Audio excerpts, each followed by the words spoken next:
With us, Nick Marcinko from GatorCountry at GatorCountry on Twitter. GatorCountry.com is where you can find his write-ups. Nick, appreciate you joining us this morning to talk a little ball. Yeah, man, glad to be here. Thanks for having me. Of course. I'll get it started. Just kind of getting a temperature on Gainesville and on the Gators over there from your point of view. After the loss last Saturday, what is the temperature like in the pressure cooker that is Florida football? Yeah, I mean, I think it depends on, where you look around. The fan base is obviously not very, thrilled about what's going on. I mean, year 4 under Billy Napier, and, you just can't lose to USF, at home, not in year 4.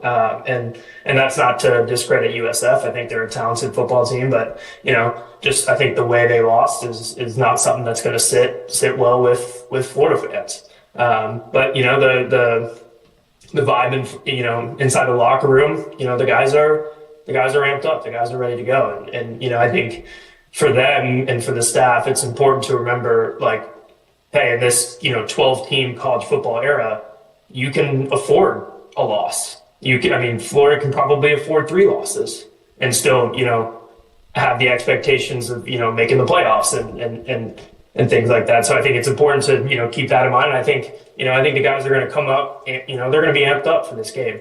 It's Florida LSU night game. How can you not be?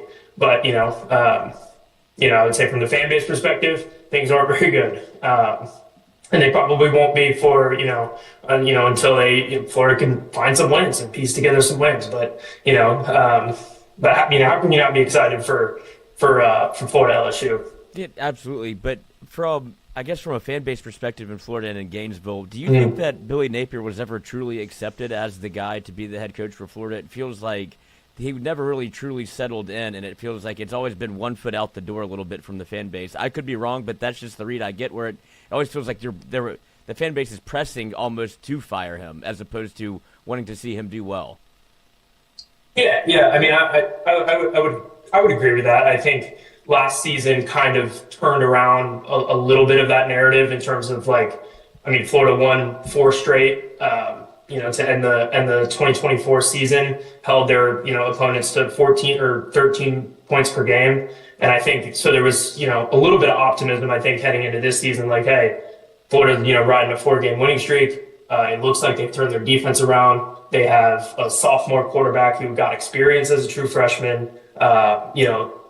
Obviously he's, he was up there being talked about as, a Heisman candidate, for his sophomore year. So I think there was a lot of optimism heading into Napier's 4th year, but I would agree that because he hasn't bought the fan base over yet. The most wins Florida's had since he's been here is 8. So I think, that plays a part into it. The expectations are very high, at UF, and, you're expected to win, and you're expected to win early. And when those things don't happen, you're not really going to have the fan base on your side. And I think the staff understands that. Napier's spoken out about it. We deserve the criticism we're getting for our play on the football field. And so I think they get that, and they get what the standard is. We have to see if they live up to it because, time's running out. Yeah, and you bring up Lagway. I want to talk about him a little bit. Obviously, like you said, the hype going into this season was extremely high, and it stays there. Wasn't his best performance last Saturday night, but he defeated LSU last season. But kind of on our end, it's a quarterback going into his first SEC road game Saturday night in Death Valley. What are the expectations for DJ Lagway moving forward, especially tomorrow night? Yeah, I think the thing he is with Lagway is, and I'm sure you guys know this, but he missed most of the offseason with an injury. He had the shoulder, the hamstring that he suffered during the season. And then, Florida staff kind of, made sure that, he wasn't going to get injured any further, kind of held him out of spring.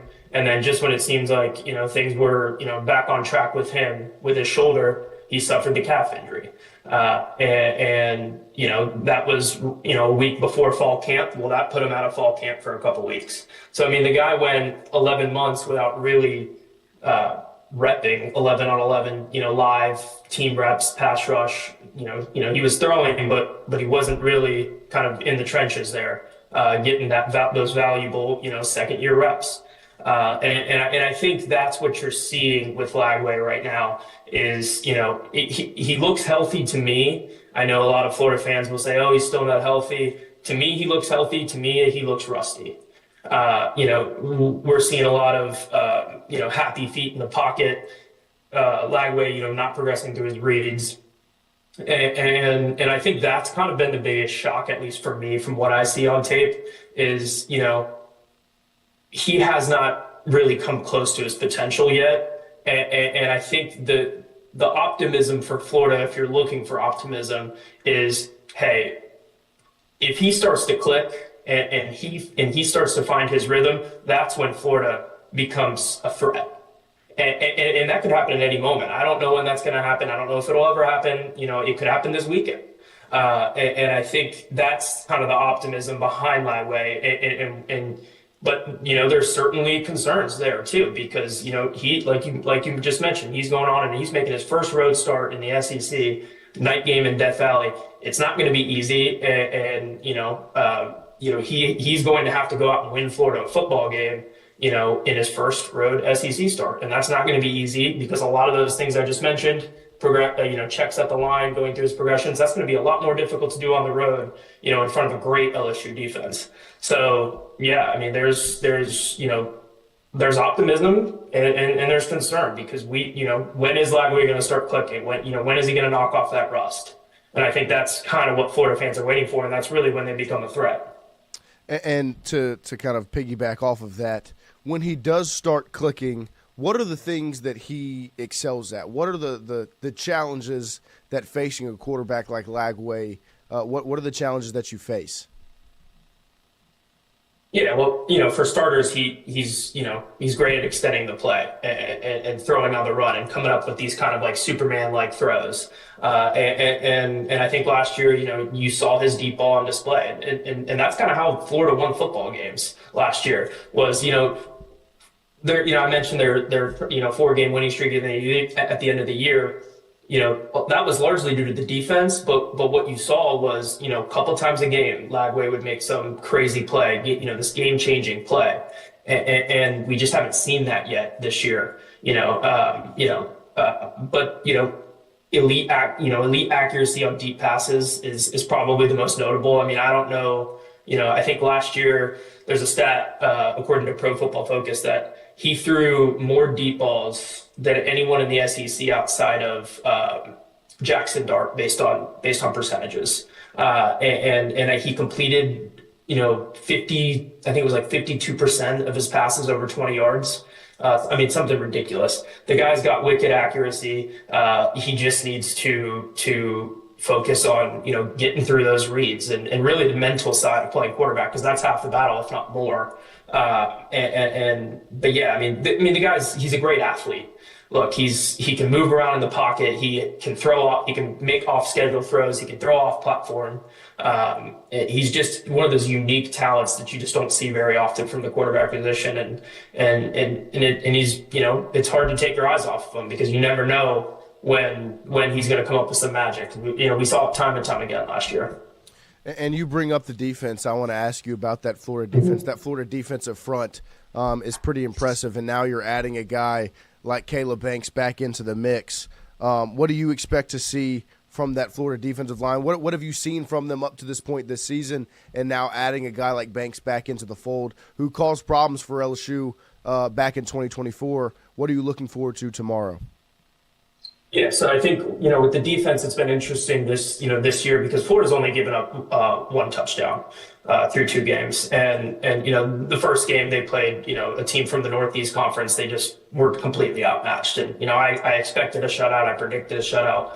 But they ran it was Long Island. They ran a speed option offense. And then you went to play USF, and they kind of emphasized getting the ball quickly. Obviously, they had Byron Brown at quarterback. They utilized him on the ground as well. And so my point is, we haven't really been able to see Florida's pass rush. And I actually wrote about this, a couple of days ago. And I think that's what, we don't really know yet about this team because we just haven't had very many opportunities to go after and get the quarterback. I mean, and that's a credit to USF. They got the ball quickly. They made sure that wasn't a factor in the game. But it's an interesting because you mentioned Banks coming back and that's going to be really, in my opinion, the key. And he's going to be the player to watch because if he's the guy he was last year in the last 4 games, because I'll tell you right now, there wasn't an interior defensive lineman playing better than Caleb Banks in the last 4 weeks of college football last season. But he's missed 2-3 weeks now with a lower body injury. So we'll see, does he have that same, spark, that same pass rush on the interior as he did last season? Because if he does, that's a difference maker. Because what that does is it allows, Florida's edge players, George Gungs, Tyreek Sapp, Jaden Woods, it allows those guys to go after, get after the quarterback because Banks is the guy that, LSU is going to have to double team on the interior. And so, back to the, defensive line, I think it's such a small sample size. It's really hard to say.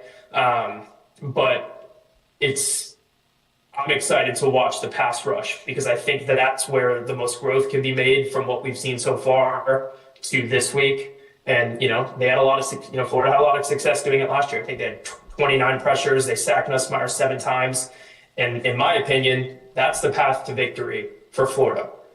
They have to make this a low scoring, ugly game because I don't think you want to get into a shootout with this offense, nor do I think LSU's defense is going to allow a shootout. And I think if you're Florida, you want low scoring, you want ugly offense, and you want Lagway to come up with, what I mentioned earlier, 1 or 2 game-changing plays, and you try to steal victory in Death Valley.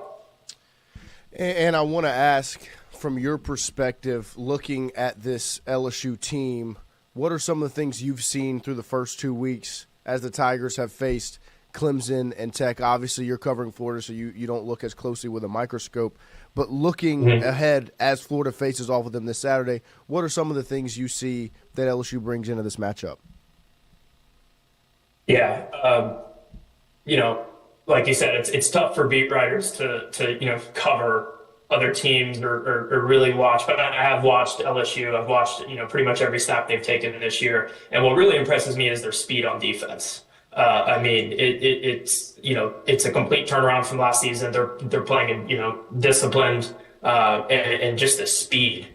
The speed at linebacker, the speed off the edge, and I think that's what's going to cause Florida some issues. And I think that's my biggest concern in this game is if Florida could only manage 16 points against USF, well, how many are they going to score against LSU?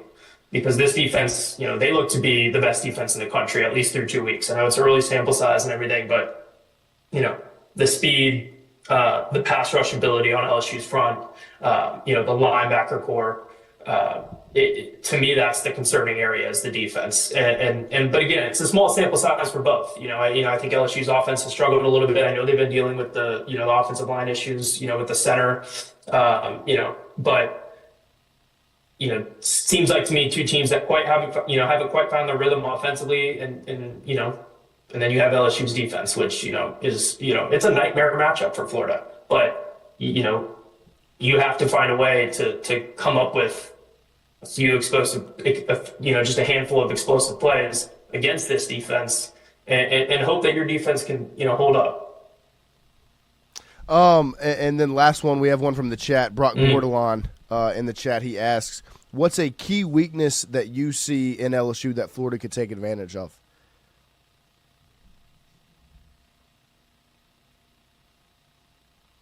I guess across the board, I don't really see a weakness on LSU.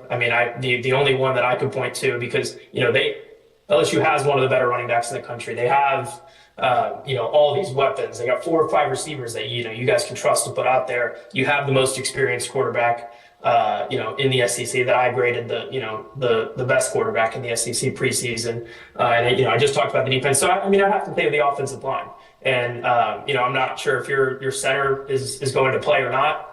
I thought I saw where it sounded like he was going to play. But I think the offensive line is early season. teams are more prone to miscues, misassignments on the offensive line. And so I think that's the area that Florida has to exploit and just kind of, key in on that run game where LSU has kind of struggled to get going, to this point. So, if you can beat this offensive line, and LSU's offensive line was, very good last year, and Florida had a ton of success. So I think that's the area that you have to exploit if you're Florida's defense. You get Banks back. You have, redshirt seniors all over the defensive line. You have a true freshman in Jaden Woods, who's one of the more talented true freshmen in the country. And that's the area. You have to win the battle up front in this league to have success.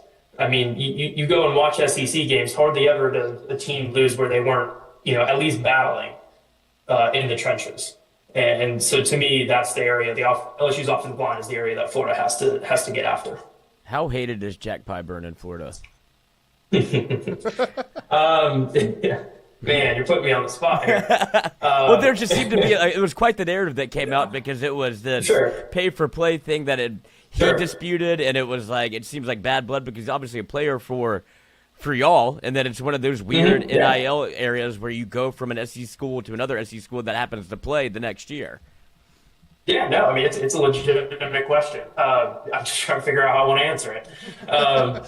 Yeah, I mean, look, Jack, put his time in here. He was a great player for us. Obviously, he's going to be on the other side, and Florida's seen this before with Trevor Etienne, and things are going to, things will be said on that football field between the players. I'm sure about it, but the fan base obviously wasn't happy to see him go, and they're going to probably call him bad and everything else because that's what fan bases do when one of your players leaves for a rival program.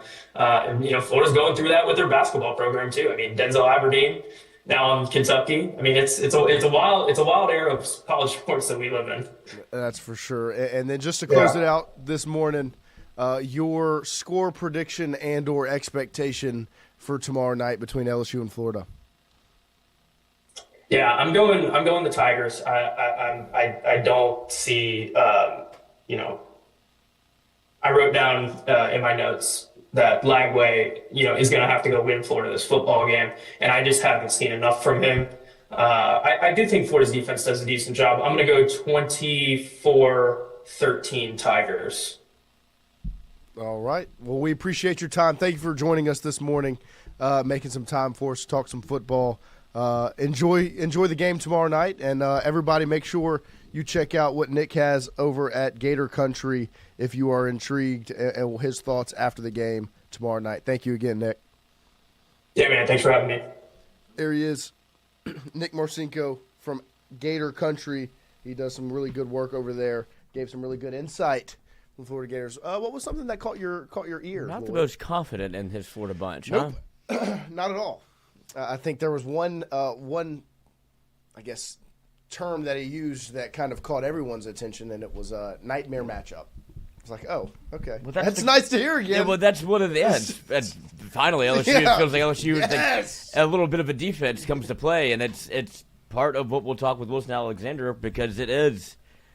It feels like the temperature in the room has changed because of what Harold Perkins has been able to do for you defensively. And whenever you have a matchup against a mobile quarterback and a quarterback that has been tabbed as a preseason Heisman favorite, somebody that they thought could take the country like nation by storm, take that next step from freshman to sophomore year, when you can counter with a Harold Perkins that is also looking to take the nation and remind people of who the fuck you think 7 is? Right. I think that's a part of that defense that you just kind of can't really put on paper or really quantify until you see it. The play against Cade Klubnik, nobody else